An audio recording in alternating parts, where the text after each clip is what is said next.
Now it's time to take a look at the vocabulary that we heard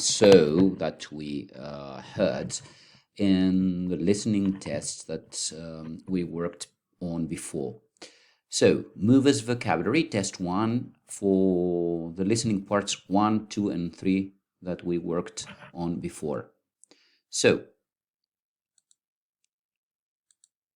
in part 1, picture. A picture can be a photo, an image, or an illustration, just like the one that we saw in part 1 of our examination. A street. Another word is the word road. You can see a street here in the picture. A village. A village is a community which is smaller than a city or town, usually in the countryside. The girl here is picking up flowers. So pick up flowers, collect flowers. Take a look at this man. He is waving, which means that he is saying hello, moving his hand. Next to. Next to means beside. You can see the picture. The ball is next to the box. The ball is beside the box. This man is holding books.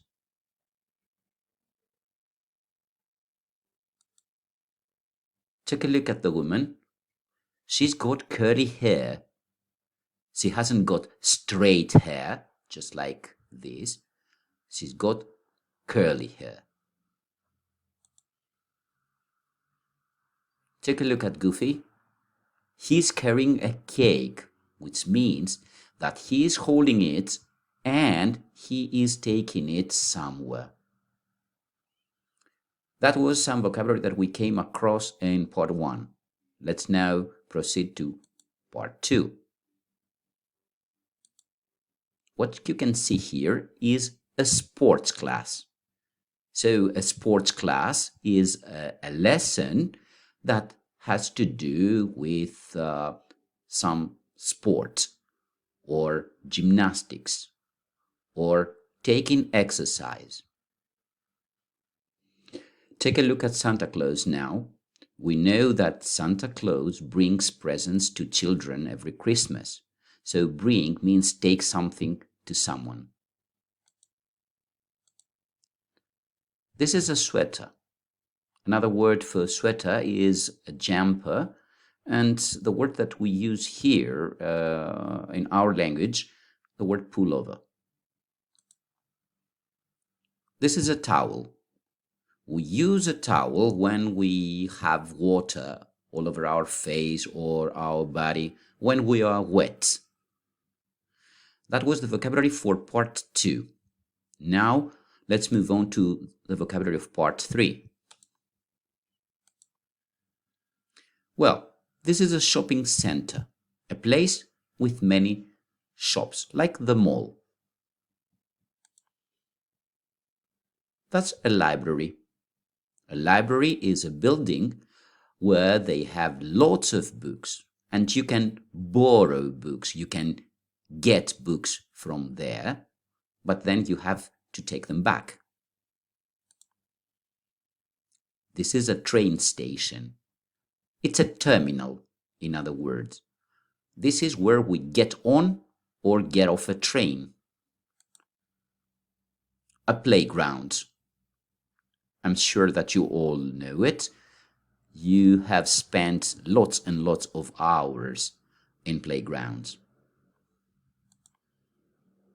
That's a sports center, a place where you can do sports.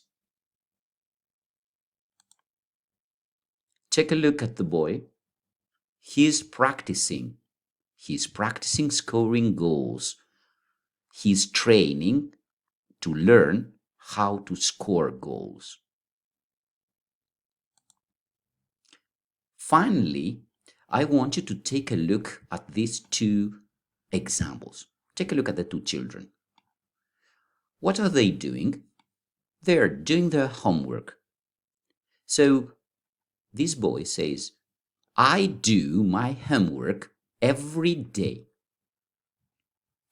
But here, the girl is not talking about something that she does every day.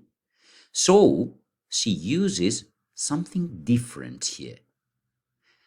She is talking about yesterday. So she doesn't use do, but she uses did. So I did my homework yesterday. So we use do, the tense is called present simple, to talk about things that we do every day. And we use did to talk about things that we did in the past, like here, yesterday. So I do my homework every day. I did my homework yesterday. When you want to talk about past events, you use did.